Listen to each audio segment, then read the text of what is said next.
Hello, everyone, and welcome to another episode of the Damascus Road podcast put on here at the Adonai Spiritual Formation Center. I am your host, Pam Taylor. And I'm still here walking up the road. This is Rob Blocker. And we are so excited to have you with us today. Mm-hmm. We invite you to join your Damascus Road journey with ours. Yes, please, because we're going to continue on with the book of Job. Yes. Now, I'm not promising, Pam, that we're going to get through the whole book of Job right now. No, we're not. We're definitely not going to. Thank you. Because there's a lot. We just spent the last episode just talking about chapter 1. So we're not going to get through the book of Job in this session, but I'm sure it will come up in other podcasts. This is just, Pam and I were just like, let's talk about the book of Job. And if you listen to the last episode, it was just chapter 1. Yes. Now we're on chapter 2, and it may just be chapter 2. So do we need to recap chapter 1? Oh, definitely. Let's recap chapter 1. So it began with talking about what a righteous man Job was. Mm-hmm. And it explained what he did to show he was righteous, right? Yep. Mm-hmm. His sons used to hold feasts in their homes and invite their sisters. Mm-hmm. And Job would offer burnt offering sacrifices on their behalf. Right. And Job was a wealthy man with thousands of cattle, oxen, sheep, donkeys, tons of servants. Says he was the greatest man out of all the people of the East. Wow. That's such a profound way of putting someone. Yes. Not just like of his community, but of the East. Of the East, right? So, then we're in the council in heaven. Mm-hmm. Yep. The angels come to present themselves before the Lord. The Satan, the adversary, the opposer, the accuser comes in and does his Satan thing. Yeah. And I like how God said to him, what are you doing here? Yeah. Wherever you come from. Hey, where you coming from? Yeah, I've been roaming back and forth doing my thing. And I'm trying to remember how God asked the question, where have you come from? Where have you come from? Yep. Right. And then they had this conversation. Oh, my gosh. So God offers up Job. Hey, have you considered my servant Job? Mm-hmm. And then God gives him this great accolade. Right. You're blameless. You're fearless. Mm-hmm. He's blameless. He's fearless. Yeah. And he shuns evil. Yep. And Satan goes into his accusatory mode. Right. He's only righteous because you keep a hedge around him. Take the hedge away, around from everything he has, and he will curse you to your face. Yeah. God takes that bet, gives Satan the power to do that. Mm-hmm. It happens. Yeah. One after the other. Boom, boom, boom, boom, boom. Yeah. Everything that it says he has in the beginning of the first chapter, gone. Right. Including children.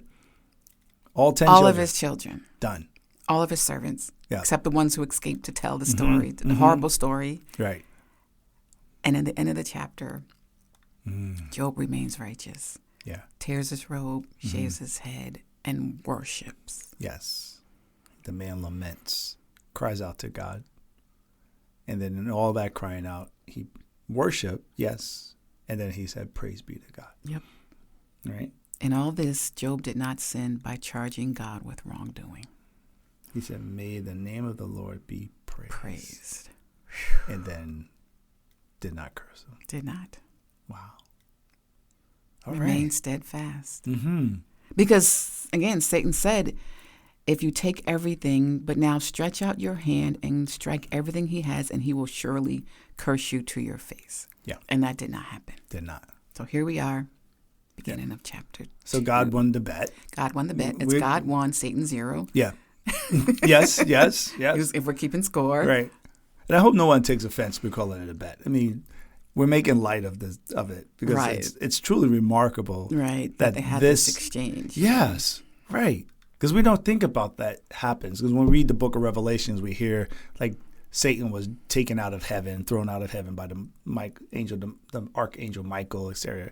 But here's this story. We get a glimpse of this moment, a longer moment of time, with the Satan there. And they're having this conversation about a particular person, this guy, who could be any of us. Yes, we said last session that Job is anybody. Right. We said this could be the book of Rob with 2 B's and a period. That's how I spell my name. And that can happen to me. And I have to imagine, Pam, that this has happened to me or to you or anyone else, that this conversation and God says, what have you considered? And then when those things do happen, please understand, just looking at chapter 1, as you have said, God gave him the power. He gave him the authority, the Satan, to do these things. So that means God had the first and the last word. Yes. And how this was going to play out. And he has out. all the power. Now, we could wrap this up now. We don't have to. No, I'm just joking. All right. So let's. Chapter 2? Chapter 2. So, you don't mind if I start Please reading? do. Okay. On another day. So this is just not one thing that happened. On another day, the angels, or the sons of God, came to present themselves before the Lord. I always wonder what they came to present. I guess they were giving a sort of report what's going on in the world kind of thing, right? And Satan also came with them to present himself before him, talking about God. And the Lord said to Satan, where have you come from? Like Wagwan, right? Satan answered the Lord, from roaming throughout the earth, going back and forth on it. So it's the same answer. This is their normal exchange. Right. It's like when you see your kid, hey, what's good? Nothing, Dad, I'm all good. All right, then you have this further discussion. So God and Satan had this understanding. And then God goes on and says to Satan, have you considered my servant Job? And he's going back to his champion. Mm-hmm. You stick with what's winning. He didn't jump to somebody else. God said, we have an unresolved issue here. We're not finished with this story. We're not finished. Right.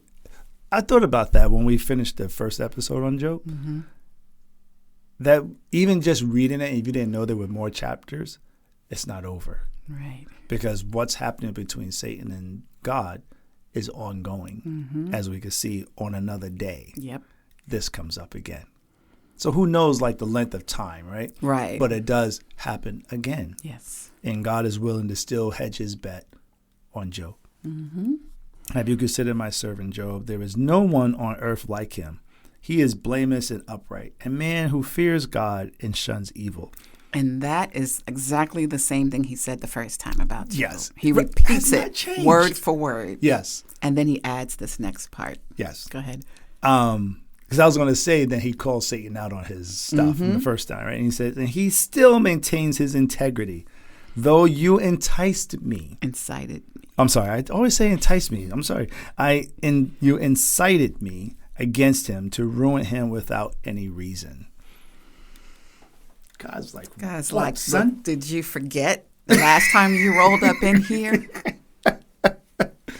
This is how this goes down in my throne room. Mm-hmm. I got this. Yep. Remember that? Mm-hmm. You said. Right. And you tried to get me. That he would curse me. Mm-hmm. Right? Your motive was to incite me against him for no reason, right? But I have a better motive. Right. So we have Job. Mm-hmm. I like that, how God said that, though. You incited me. Mm-hmm. Because he knows the motive of the adversary. Mm-hmm. He knows his motive. Right. And he put it back on him, saying, and you incited me, against him for no reason, right, in terms of like. In God's realm, right. There was no reason to do anything because he said Job was upright and righteous, blameless. Mm-hmm. Wrote it out, said it. In all of heaven, this is who Job is. Yep. So it reminds me of like Deuteronomy, I want to say it's like chapter 36, when God says, I record this day both in heaven and on earth. As a witness against you. Right. So he's saying this about Job in the heavens and earth and the witness against. Yep. He said, Job is a righteous man. Right. And you have incited me against him for no reason. Mm-hmm. So think about that incited. Now you got to be really like holding on to this word. It's like, I think about court, right? And then you bring someone, how do I want to say this? It's like you instigated. You know how you Right, in that's the the word I'm looking for. schoolyard and Yes. you know, they're like, oh, Rob, so-and-so was talking about you. You going to let them get away with that? Or you going to get them back, right? I wouldn't if I was you, I wouldn't, Right. you know. What you should do is go punch him in the face. Yep. Because that's what he's saying. That's what he's saying, yes. You Go should there, take your hedge of protection from around him. Right.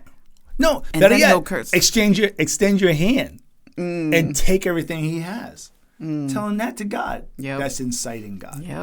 Yep. Job don't know who was on his side. You got God on your side, bro. You were okay. You just had to go through this a little bit. And it's okay, Job. You're going to be okay. So Satan, skin for skin, Satan replied. Satan was like, whatever, Lord, you know. Right?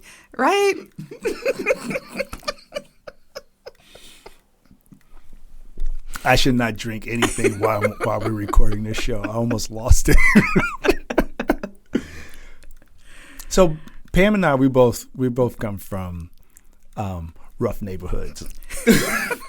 We grew up. She grew up in Newark. I grew up in Brooklyn, Bed-Stuy. So we know how to speak the language of the streets. And yeah, that's what Satan was saying. So when you read that, and he's saying, skin for skin, it's like, yeah, whatever, man. Yeah, whatever.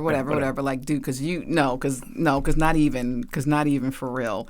He's right. That's he's BSing God basically. Yes. And God's seeing through it. He's Right. like, okay, skin for skin. Satan replied, a man will give all he has for his own life, right? But now stretch out your hand and strike his flesh and bones, and he will surely curse you to your face. God just accused him of inciting him, and what is he doing? You're going to do it He's again. inciting him again. Right. Because that's what he does. That's what he does. He's looking, let the snake be the Snake snake. has to be the snake. Right. And so in the first incitement, he said, like, destroy everything that he has and he will curse you. And then God gives him the power to do all that. So he destroys everything. Yes. So now Satan is now trying to destroy Job himself. However, I'm going to get God to do it. And then see if God strikes him down. And then God would curse, he would curse him. But he'll one be thing dead. that's clear in this is that God has all the power. Satan can't do anything without. He has to Right. come into the throne room of God to get permission. Right. And he does it with all of his philandering. Because, he's only worshiping you because of this. Yeah. But if you do this, then, Then he's this will like happen. that hustler in the street. Well, Yeah. come on, man. Like, No. you He's do like- this, like that. He's like Lenny. In Good Times. You know Lenny, because Lenny got plenty. Lenny opened up his coat, show you a whole bunch of watches. Or like Hustle Man from Martin. Hustle Man, bring that up to date. Facts. Yeah. So this is what Satan is Everything doing. was $8. We all know a hustle man. So God has a hustle man. Yep. Trying to entice him to do what God is not going to do. At the same time, I think they understood each other enough, if I could use that, where Satan knows that if he says that based on the first time, God's going to give him authority to do something. Do it again, yep. But then God puts the okey doke on him on it, though. The flim flam. I like that word. I haven't used that in a long time. In verse 6, he says, the Lord said to Satan, very well then. That's like, whatever, man, back to you, right? It's like, okay, we're going to do this again, round 2. God said, bet. That's what that is. That's what that is. That's what we said Very last well time. then. Bet. He is in your hands, but you must spare his life. Yep. So again, God stretched out the power to the Satan and said, okay, this is what you now have the power to do. Right. You can't take his life. He said, stretch out your hand and strike his flesh and bones. Right? You must spare his life. So verse 7, so Satan went out from the presence of the Lord and afflicted Job with painful sores from the soles of his feet to the crown of his head. Then Job took a piece of broken pottery and scraped himself with it as he sat among the ashes. Let's pause there for a second. So now this, once again, this sucks for Job. Yes, it does. Because now you just lost everything. Some time goes by. Now you're sick with some sort of skin issues. Who Painful. knows? Could have been psoriasis for all we know. And We it don't says know. painful sores. Right, that he has to use a piece of clay to scratch himself with? Good God. They didn't have oatmeal? Put some oatmeal on it? Probably, I don't know. It says painful sores from the soles of his feet to the top crown of his head. head. Gee whiz. And so Satan is like, just now, this has been done. I'm just going to sit back and wait. Yep. Because that's all And he see had what the that's power to gonna do. He did what God gave him the power to do. Right. To Job. That's all he had the power to do to Job. Yeah. That was the authority he can do. He couldn't take his He life. couldn't do anything else. So think about that. Satan cannot take your life Satan can't do anything unless God says unless so. God gives him not only the authority to say so, but the power to do it. Right. That's the part I missed. Right. And reading it over. Not just the authority. You think that Satan has his own power, but he doesn't. Right. He has to come and get it from God. Right. Yeah, he had to still come Because and God check had in. to grant him that power. So let's use our imagination a little bit on this. So let's go back to the garden. Was this type of conversation had before the serpent went into the garden? Between the adversary, the opposer, and God? Well, yeah, because the serpent was allowed in the garden. Right. He didn't have to be. God could have banned it, could have just kept him out. Yeah. Have you considered my servant Adam? Have you considered Eve? You could do this, and then let's see what happens with that. Yep. I'm sort of just imagining like this. It seems to me that anytime something is happening, of course, God is very aware of it, and God is setting the parameters for it. And with those parameters, the Satan can't do anything outside of those parameters. Because it's all God's plan. I was listening to a spiritual talk on YouTube, and they were talking about how because we live in this duality of good versus evil, we think that there's a power of good and a power of evil. But this demonstrates that there's just one power. There's not two powers. There's just one, right? And what makes it good versus evil is the motivation behind it, right? So God, we're going to see through the rest of the story, he had a positive motivation, right, for what he allowed to Job to go through. But of course, Satan, the accuser, right, he's got a different motivation, right? He wants to incite God against Job for no reason. He wants to see Job suffer and da-da-da-da-da.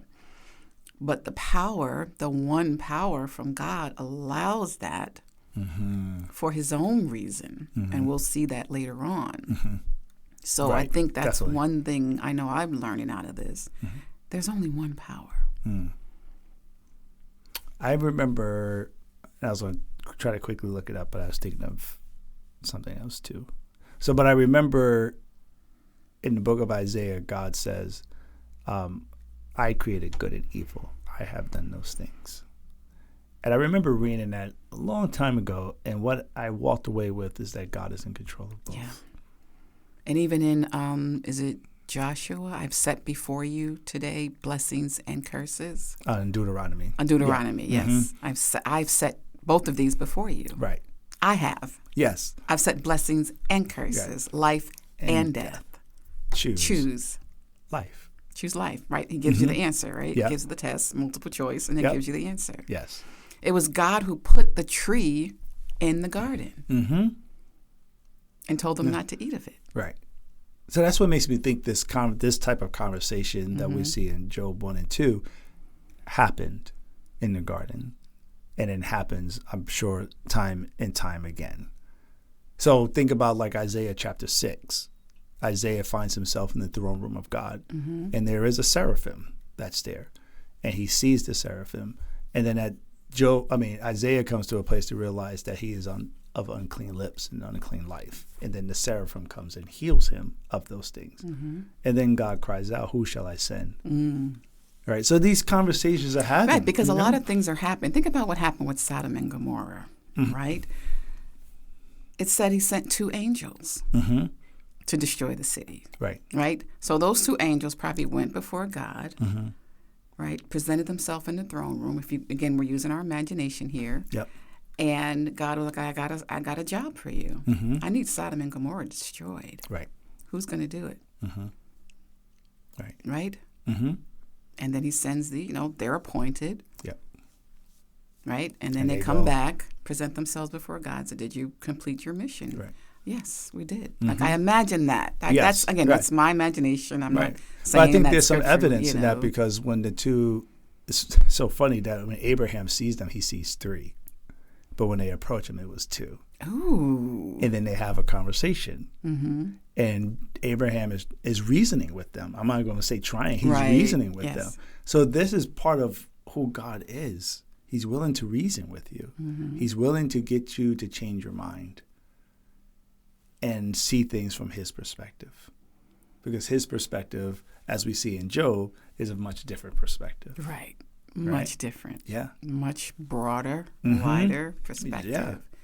So and I'm really trying to remember this. I believe it's in 2 Kings. It's in the book of Kings, where Jehoshaphat was asked to team up with this other king. And Jehoshaphat goes to meet with this king because this king wants to overthrow, let's say it was the Philistines. Forgive me for not knowing the exactness, but I remember this story because this is profound to me. Where Jehoshaphat will say, bring the prophets. We need to hear from God if this is what we should do. So let's say 10 prophets came and they say, oh, King Uzziah, yes, you will take over. You will win. You will be triumphant. You will slay them. And Jehoshaphat goes, is there not one prophet who will speak the truth? That's what he says. And this king was like, ugh. Well, I do have Micah, I think it was Micah, who can come, but he always speaks bad of me. And Jehoshaphat, then I want to speak to that guy. So the soldiers go down and get him because he's in prison because he never says anything good about this king. So he is in prison, and the guard said, you need to speak well of the king because they want to go to battle. Micah's like, whatever, okay, I'll do that. So he comes up and he goes, yes, oh great and mighty king, God will hand this over to you. You'll be victorious. And then the king Uzziah is like, yo, you're making fun of me. And then Micah goes, okay, fine. I was in the throne room of heaven, and the angels of the Lord were around God. And God said, how can we destroy this king? And the scripture says that the angels spoke amongst themselves, and one says, I will oppose him. And then God says, well, how you would do that? He said, I will send him into battle, and in his battle he will fall off his horse and die. Wow. And then God said, go do your business. Ooh. Yep. Now, that could have been a Satan, but that was definitely clearly an angel who was willing to oppose. Yep. And God was like, go do your business. Let's get it done. Yeah. So that's God from his angle. And Jehoshaphat's like, I don't know if I can mess with you because you're about to die, bro. But this king was like, see, he never says anything good about me. And then they go off and fight. And what happens to that king? Falls off his horse and dies. Crazy. So, yeah. And as we're thinking about all of this, it's like Job and us, we're not privy to those conversations all the time. And when things do happen to us, we're just like, yo, why? But rest assured that God has all the power. Yes. If he's allowing it to happen, then there's something behind it. Yeah. For your benefit. For your benefit. That's the amazing part. So in Psalms 22, this is the psalm that Jesus said while he was on the cross. And what he said, it says, my God, why have you forsaken me? I have to imagine Job, if you read through, he's asking that same type of question. Why have you forsaken me? What have I done wrong? And the rest of the psalm says, why are you so far from saving me? So far from my cries of anguish. My God, I cry out by day, but you do not answer. by night, but I find no rest. So imagine, here's Jesus hanging, here's Job in his ashes, and we're wondering, where's God? Like, what did I do to what? Seriously, right? God is there from the beginning. He's kind of orchestrating the whole thing. He's overseeing it. He's overseeing the whole thing. Yep. Perfect way of saying He's got his eye on it. Yes. Right? Yep. He knows exactly how far Yep. he's going to let things go. Exactly. Yeah. So then in verse 3, he says, yet you are enthroned as the Holy One. You are the one Israel praises. Just like Job. Just like Job. He didn't stop worshiping. Then I'm still going to give God, you are on the throne. Wow. This, I like how we just get silent because that's a lot to unpack. Yeah. So verse 9, his wife said to him, oh, yeah, let's talk about the wife. are you still maintaining your integrity? Curse God and die. He said, girl, hush. I'm sorry, I waited till you took another sip. Sorry. I should know better by now. Don't wait for me. I just need to know better when you're going to translate it. I need to be ready. Because I didn't hear him say girl. I heard him say, woman, please. Go sit down. Oh, my gosh.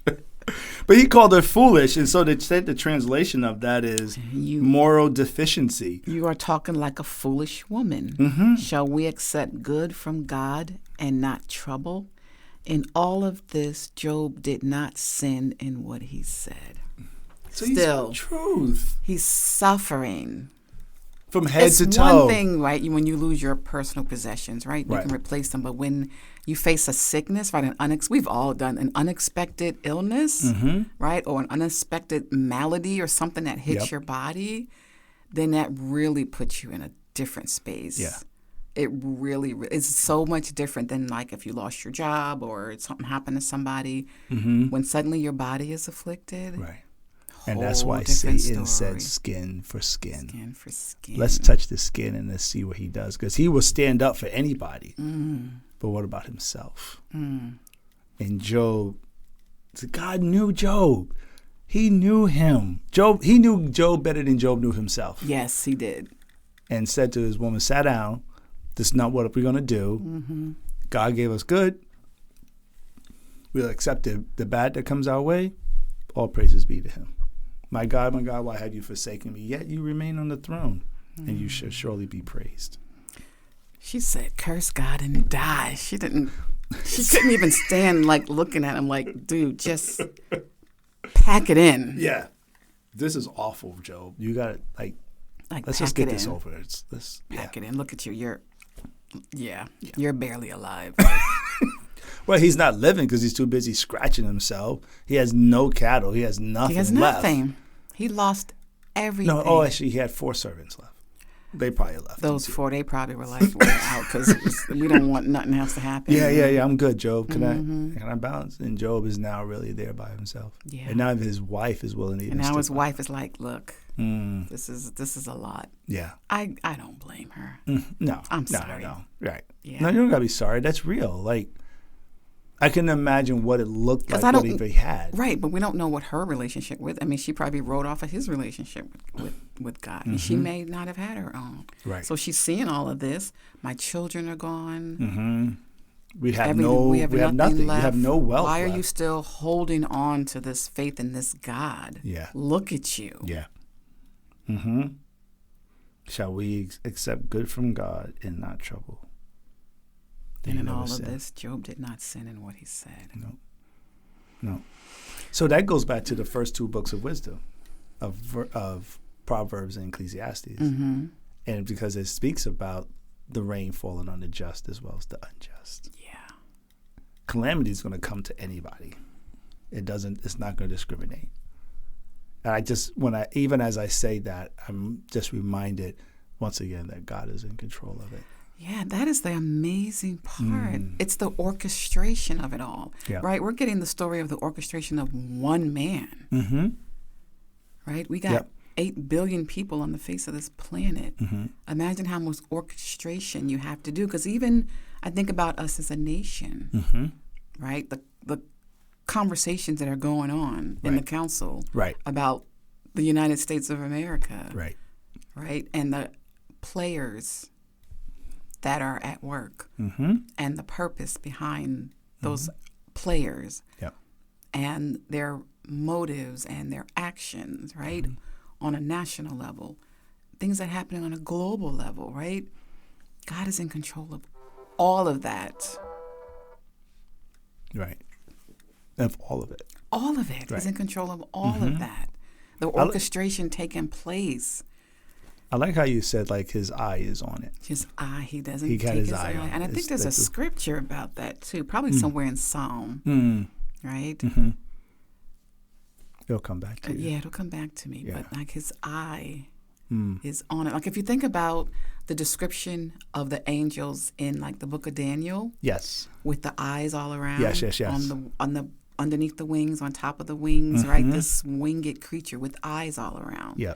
Those are the eyes of God, Right. seeing everything at all times, Yeah. not missing a single thing. You stub your toe, God didn't miss that. Right.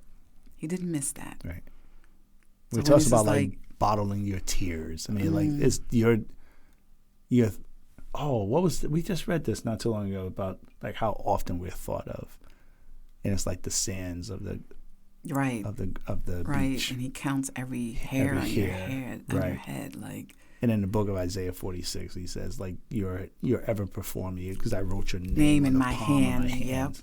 So like God is always connected Yep. to you and to us, and though sometimes it doesn't feel like that. No, And it I think doesn't. that's what Job is feeling, right? In that Psalm 22, that may feel that way.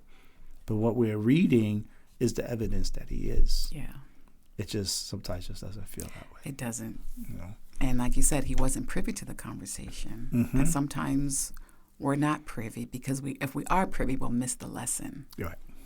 Because I would be mad. I'd be like, what? Right. No, you have been mad. I've been mad.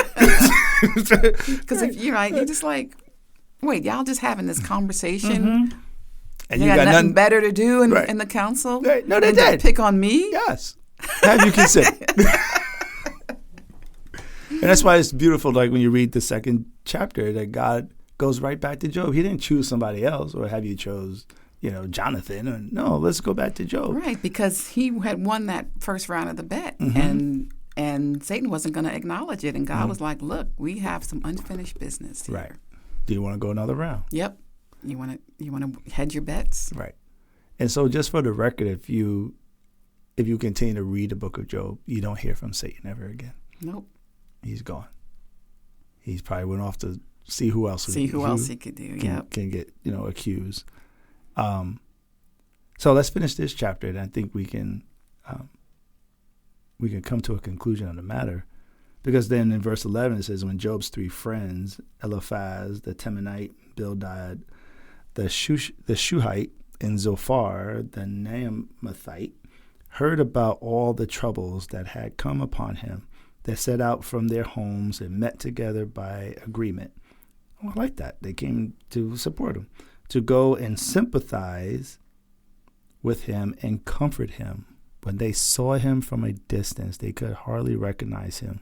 They began to weep aloud, and they tore their robes and sprinkled dust on their heads. Then they sat on the ground with him for 7 days and 7 nights.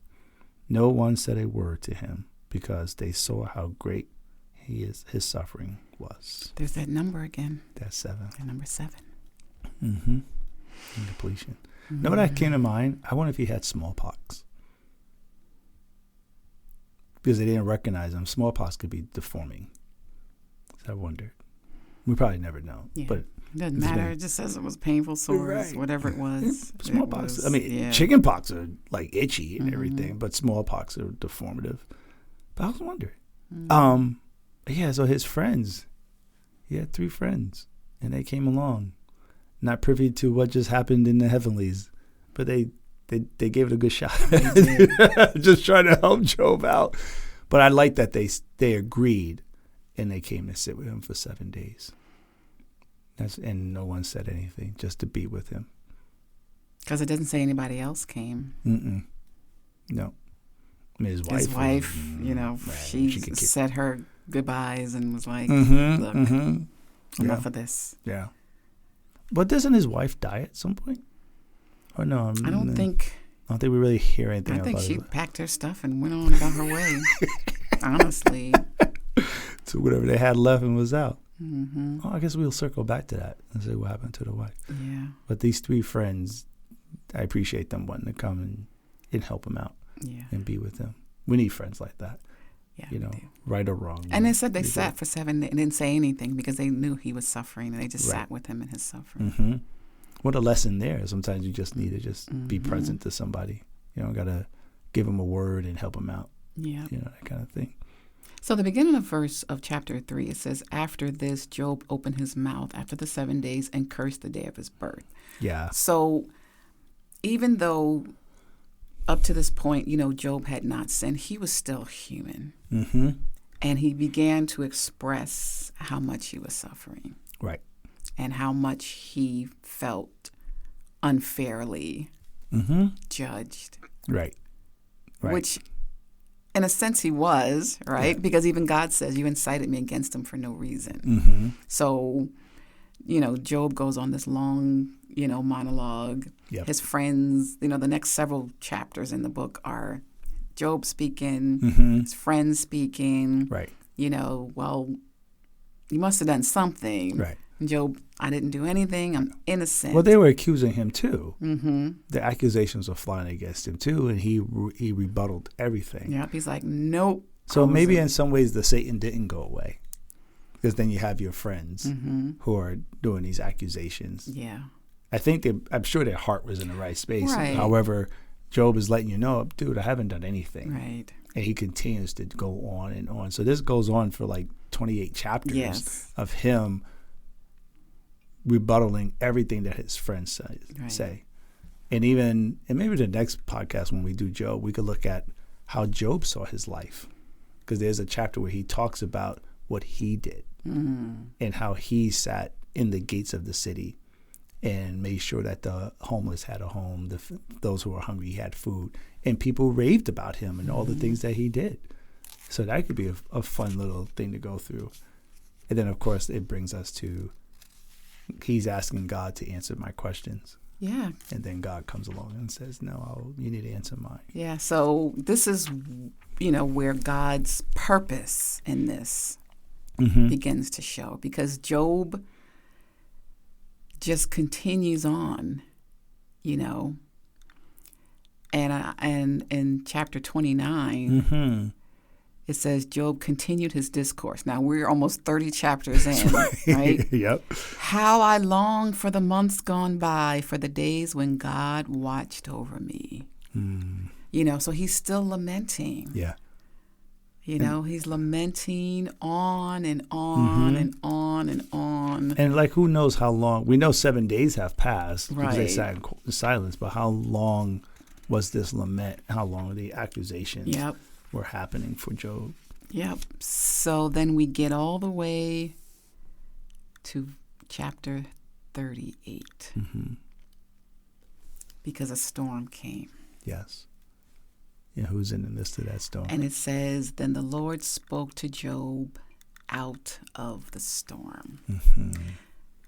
Now, I think this is the potential slippery slope of being a righteous person, because you kind of get puffed up in your righteousness. Like, look, I'm a righteous person. Right. He did. Yeah. Yeah. He's like, look, I'm righteous. I didn't deserve none of this. Right. God, you need to show up and answer me. Right? Explain to me why all of this is happening. Some explaining to do. Demand it. I demand you show up. Right. Demand you tell me why all of this happened. And God's like, oh, yeah?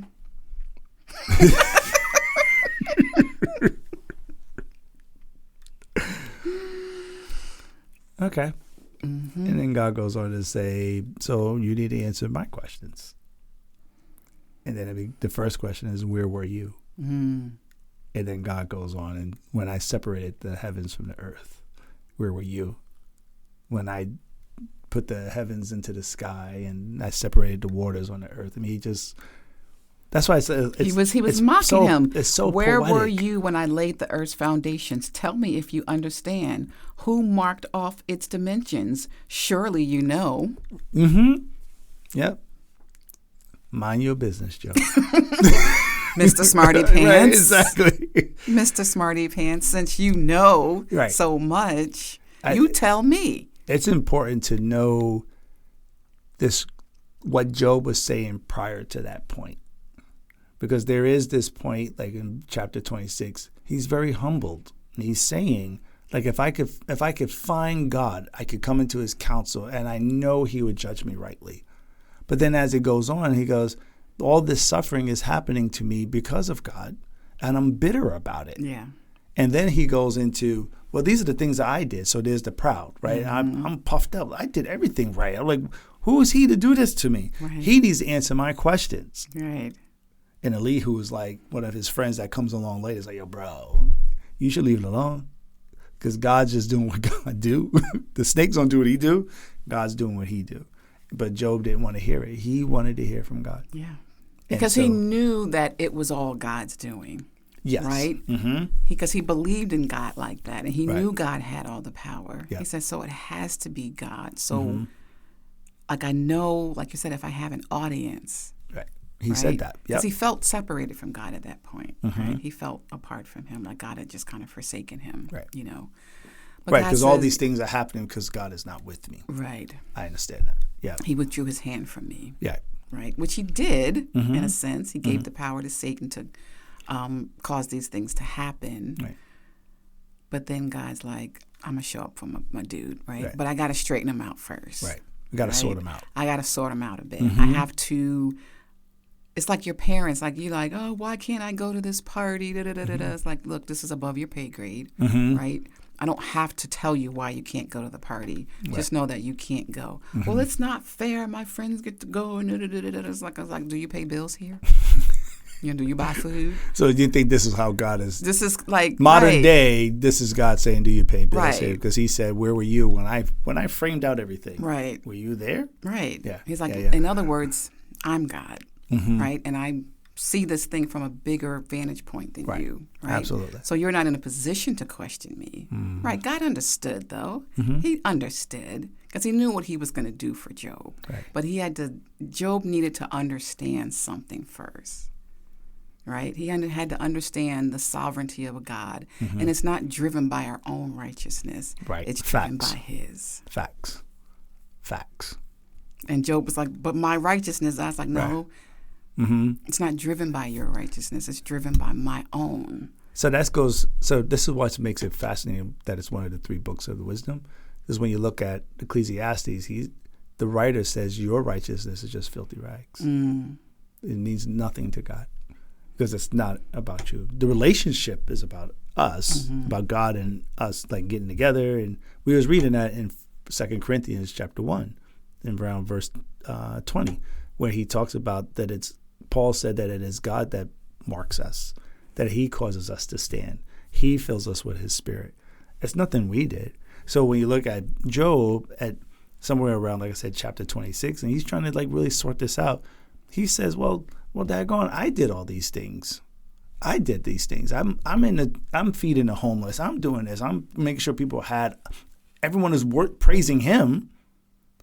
So why can't God answer me? Like, are you demanding God to come and speak to you? And that's why Elihu was like, let's be careful here, like what we're doing. And then God shows up and speaks to Job for a good 3 or 4 chapters about it. Have you ever given orders to the morning or shown the dawn its place? See? And even at one point, God even says to him, I would give you a time just to do what I do in one day.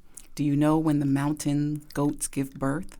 Do you watch when the doe bears her fawn? Wow. Do you count the months till they bear? Do you know the time they give birth? So God's like, look, I set the heavens in place, and I know when every doe is born. Right. Like I know I see it all. Yep. From the greatest to the smallest. I'm there. All that. And he goes on and on. I like when he talks about the Leviathan. Can you pull in Yes. Leviathan with a fish hook, or tie down its tongue with a rope? Mm. And he goes on and on about this Leviathan. Yes. Right? Yes. It's a great creation of God. He said, nothing on earth is its equal, a creature without fear. Right? Whatever this great creature was. Wow. And I heard some people say, like, it could have been a dinosaur, it could be some sort of massive sea creature. They even, diminish it down, say it could have been a crocodile or a hippo. Either way, God is saying that you could not hook it and reel it in. Yep. You could not do that yourself. So, in a sense, Job doesn't get his answers from God. He doesn't.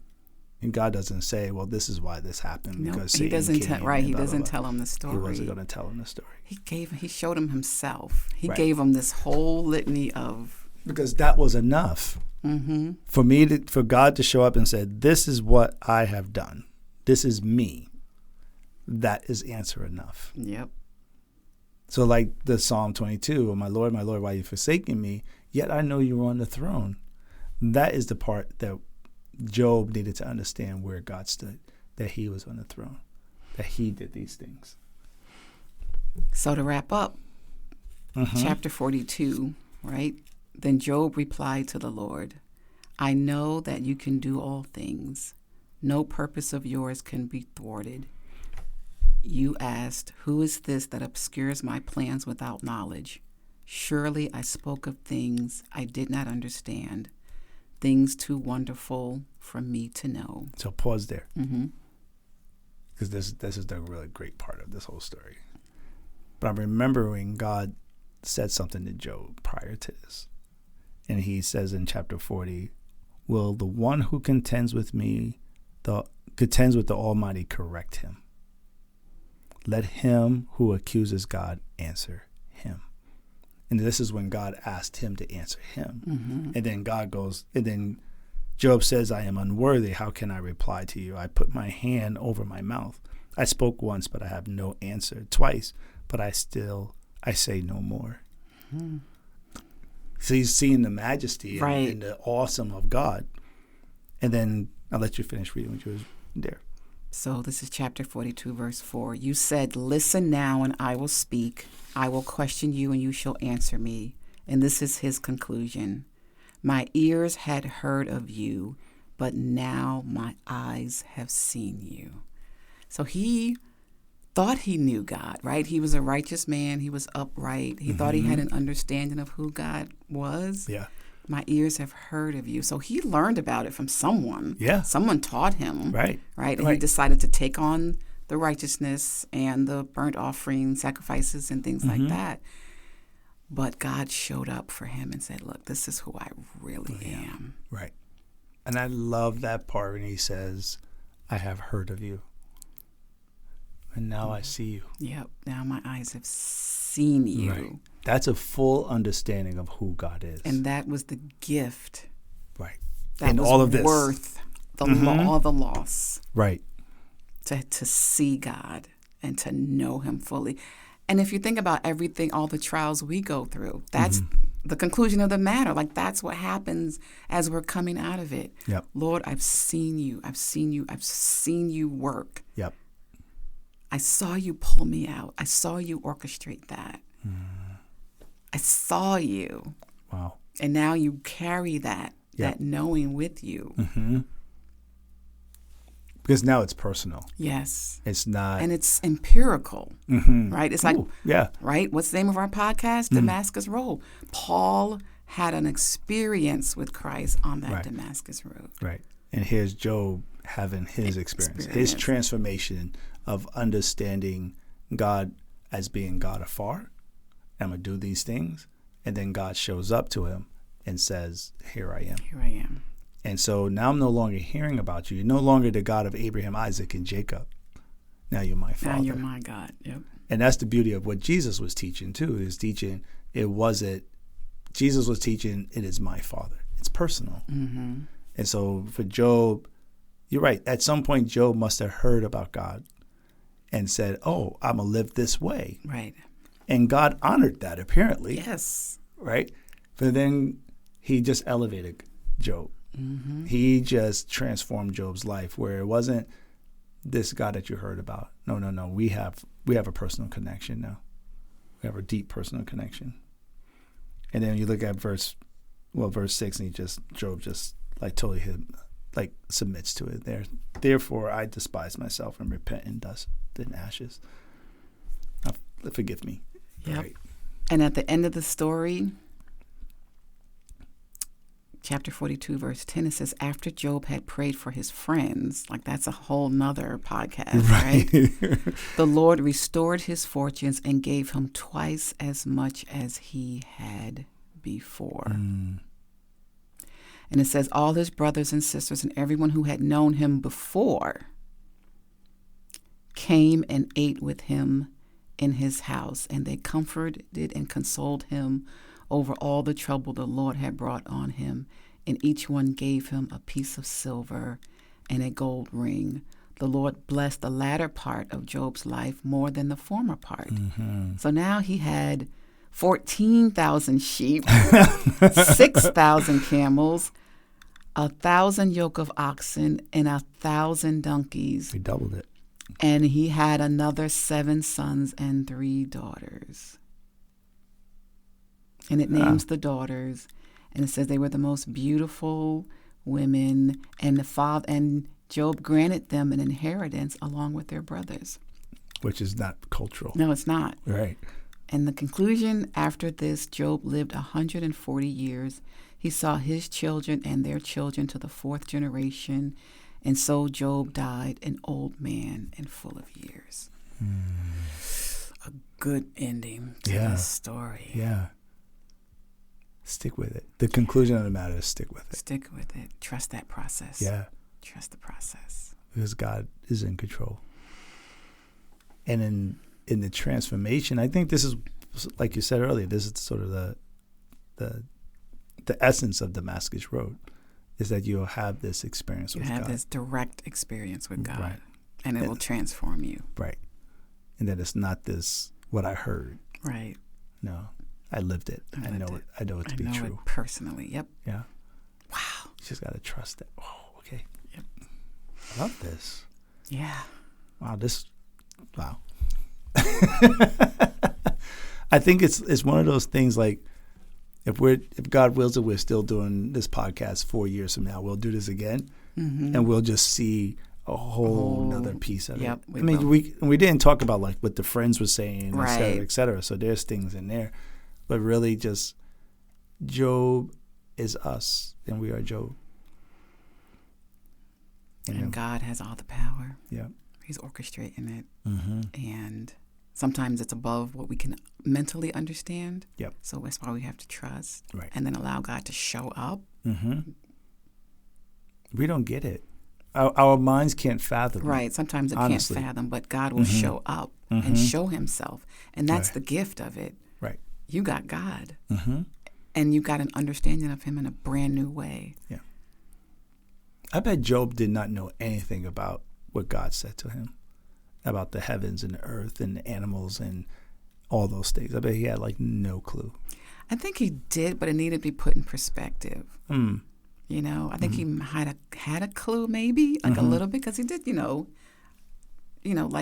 God. He knew that all of this was God, that God was in control of everything. Right. He had that understanding, but it's he those needed nuances, right, like when he talks about, do you know when the sheep on the mountain is giving birth?